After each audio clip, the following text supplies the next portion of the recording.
ଆଜି ମୁଁ ଆପଣମାନଙ୍କ ସହିତ ସେୟାର କରିବି ତୁଲୁତୁଲିଆ ଅଟା ଚକୁଳି। ଚକୁଳି ଖାଇବା ପାଇଁ ମନ ହେଲେ ଆମେ ସାଧାରଣତଃ ବିରି ଆଉ ଚାଉଳ କଥା ଉଠାଇଥାଉ, କିନ୍ତୁ କମ୍ ସମୟରେ ଅଟାରେ କିପରି ଚକୁଳି ବନେଇବା ଚାଲନ୍ତୁ ଦେଖିବା। ତ ଷ୍ଟାର୍ଟ କରିବା ଆଜିର ରେସିପି।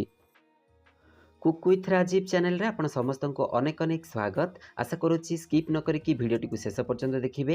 ଆଉ ଯଦି ରେସିପି ପସନ୍ଦ ଆସେ ନିହାତି ଲାଇକ୍ଟେ କରିବେ, ଆପଣଙ୍କ ଫ୍ରେଣ୍ଡ ସର୍କଲରେ ସେୟାର କରିବେ। ତା ସହିତ ଚ୍ୟାନେଲରେ ଯଦି ନୂଆ ଅଛନ୍ତି ସବସ୍କ୍ରାଇବ୍ କରିନେବେ, ଆଉ ପାଖରେ ଥିବା ବେଲ୍ ଆଇକନ୍କୁ କ୍ଲିକ୍ କରିନେବେ, ଯାହାଦ୍ୱାରା ଯେକୌଣସି ଭିଡ଼ିଓ ମୁଁ ପୋଷ୍ଟ କରିବି ସର୍ବପ୍ରଥମେ ନୋଟିଫିକେସନ୍ ଆପଣଙ୍କ ପାଖରେ ପହଞ୍ଚିଯିବ। ଅଟା ଚକୁଳି ବନାଇବା ପାଇଁ ପ୍ରଥମେ ଏଠି ଗୋଟେ ବାଉଲରେ ପାଖାପାଖି 300 ଗ୍ରାମ ହେବ ମୁଁ ନେଇଯାଇଛି ଅଟା। ତ ତା ସହିତ ଏବେ ଏଠି ମୁଁ ଗୋଟେ ପିଞ୍ଚ ହେବ ଦେଉଛି ଚିନି, ଗୋଟେ ଛୋଟ ଚାମଚରେ ହାଫ୍ ଚାମଚ ବି କହିପାରିବା ସେତିକି ଚିନି ଦେବା। ତା ସହିତ ଏବେ ଏଠି ସ୍ୱାଦ ଅନୁଯାୟୀ ମୁଁ ଦେଇଦେଇଛି ଲୁଣ। ତ ଚିନିଟା ମୁଁ କାହିଁକି ଦେଲି ଆପଣମାନଙ୍କୁ ଜଣାଉଛି। ଟିକେ ଟିକେ ଗହମ ଚୁନାର ଆମର ପିତୁଡ଼ିଆ ଅଂଶ ଥାଏ, ତ ଚିନିଟା ସ୍ଲାଇଡ଼ ପକାଇଦେଲେ ସେ ପିତୁଡ଼ିଆ ଅଂଶଟାକୁ ସେ କଭର କରିଦିଏ, ସେଥିପାଇଁ ମୁଁ ଏଠି ଚିନିଟା ଆଡ଼୍ କରିଛି। ଗୋଟେ ପିଞ୍ଚ ହିଁ ଆଡ଼୍ କରନ୍ତୁ, ଆଉ ସେଇଟା ଅପସନାଲ୍ ବି ଅଛି, ଆପଣମାନେ ଚାହିଁଲେ ସ୍କିପ୍ କରିଦେଇପାରିବେ। ତା ସହିତ ଏବେ ଏଠି ଗୋଟେ କପ୍ରେ ମୁଁ ଫୁଲ୍ ଗୋଟେ କପ୍ ପାଣି ଦେଇ ସାରିଲିଣି, ଆଉ ତାକୁ ଗୋଟେ ହାତରେ ଅଳ୍ପ ଅଳ୍ପ କରିକି ପାଣି ଦେଇକି ଆଉ ଗୋଟେ ହାତରେ ତାକୁ ମୁଁ ଭଲସେ ଚକଡ଼ି ନେଉଛି। କାହିଁକି ଆମେ ଏଇଟା ହାତରେ ଚକଡ଼ିବା ନିହାତି ଦରକାର, ଯେହେତୁ କେଉଁଠି କେଉଁଠି ଶୁଖିଲା ଚୁନା ଆମର ବଲ୍ସ ରହିଯାଏ, ସେଥିପାଇଁ ଆର ହାତରେ ଆପଣ ଅଳ୍ପ ଅଳ୍ପ କରିକି ପାଣି ଦିଅନ୍ତୁ, ଆଉ ଗୋଟେ ହାତରେ ତାକୁ ଭଲସେ ଚକଡ଼ି ନିଅନ୍ତୁ। ଏଠି ମୁଁ ପାଖାପାଖି 1.5 କପ୍ ପାଣି ଦେଇ ସାରିଲିଣି। ତା ସହିତ ଏବେ ଏଠି ଆଉ ଯେତିକି ପାଣି ଲାଗିବ ତାକୁ ଭଲସେ ପ୍ରଥମେ କାଠୁଆ କରିକି ଚକଡ଼ିବେ, ପରେ ପରେ ଟିକେ ଟିକେ ଅଧିକା ପାଣି ଆଡ଼୍ କରିକି ତାକୁ ଭଲସେ ଗୋଟେ ବ୍ୟାଟର ବନେଇବେ। ତ ଆପଣମାନଙ୍କ ସହିତ ଏଠି ଡାଇରେକ୍ଟଲି ମୁଁ ସେୟାର କରୁଛି ବ୍ୟାଟରଟା କେମିତି ହେବା ଦରକାର। ବେଶୀ ପାଣିଆ କରିବେନି ବା ବେଶୀ କାଠୁଆ ଏଠି ରହିବନି, ଏଇଟା ଦେଖନ୍ତୁ ଏମିତି ହିଁ ରହିବ, ବେଶୀ ମୋଟା ନାହିଁ ବା ବେଶୀ ପତଳା ନାହିଁ। ତା ସହିତ ଏବେ ଏଠି ରିଫାଇଣ୍ଡ ଅଏଲ୍ ମୁଁ ନେଇଯାଇଛି ଅଳ୍ପ।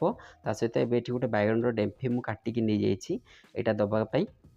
କେତେ ବଢ଼ିଆ ସେ ଆମର ଏଠି ତାୱାରେ ମୁଁ ଗୋଳେଇ ନେଉଛି, ଦେଖନ୍ତୁ ଏଠି ତାୱା ମଧ୍ୟ ଗରମ ହିଁ ଆସିଲାଣି। ଗ୍ୟାସ୍ର ଜାଳ ମୁଁ ଲୋ ଫ୍ଲେମ୍ରେ ରଖିଛି, ଆଉ ଗୋଟେ ବାଇଗଣର ଡେମ୍ଫିରେ ତାକୁ ଅଳ୍ପ ଅଳ୍ପ କରିକି ତେଲ ଏଠି ମୁଁ ଗୋଳେଇ ଦେଇଛି। ଏବେ ଏଠି ପ୍ରଥମେ ଆମେ ବ୍ୟାଟର ଆଡ଼୍ କରିବା।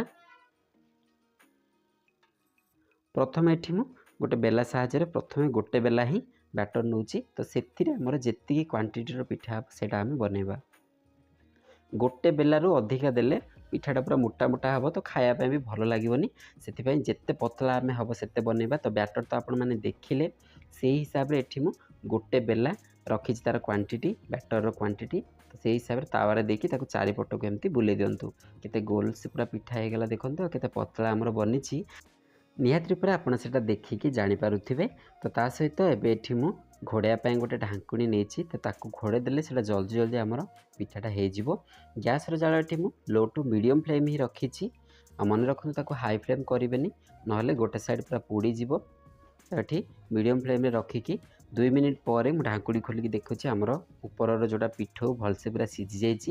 ଏବେ ଏଇଟା ଆମର ପରଫେକ୍ଟ ହେଇଯାଇଛି ଆମେ ଆରପଟ କରିବା ପାଇଁ। ତ ଅଳ୍ପ ଟିକେ ତେଲ ନେଇଯାଆନ୍ତୁ ପିତିପାତିଆରେ, ତା ସହିତ ତାକୁ ଭଲସେ ଏମିତି ଚାରିପଟରୁ କରିକି ଲେଉଟାଇ ଦେବା ଆମେ, ଆଉ କେତେ ପରଫେକ୍ଟଲି ସେଇଟା ଲେଉଟାଇବ ମଧ୍ୟ ଦେଖନ୍ତୁ।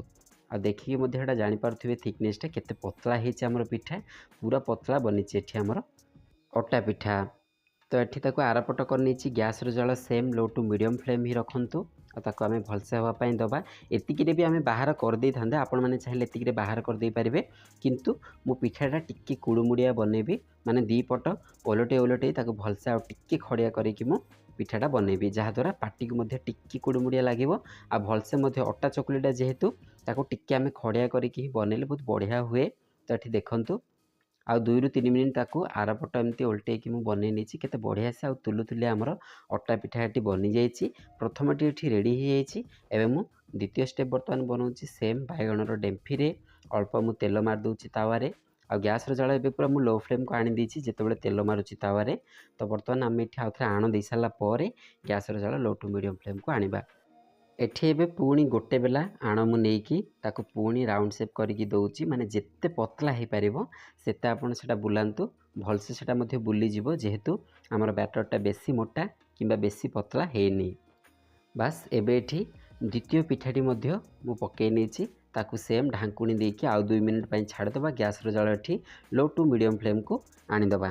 ତ ବାସ୍ 2 ମିନିଟ୍ ପରେ ଏଠି ପୁଣି ଢାଙ୍କୁଣୀ ଖୋଲୁଛି, ଆଉ ଦେଖନ୍ତୁ ଆମ ଉପର ପଟର ଯେଉଁ ବ୍ୟାଟର ପୁରା ଭଲସେ ସିଝି ଯାଇଛି। ଢାଙ୍କୁଣୀ ଦେବା ଦ୍ୱାରା ଆମର ସେଇଟା ଫଟାଫଟ ସିଝିଯାଏ। ତ ବାସ୍ ଏବେ ଏଠି ଅଳ୍ପ ଟିକେ ସେମ୍ तेल मारदे कि पितिपातिया ताको पुणी आम आरपट एमती करके ओलटई दबा।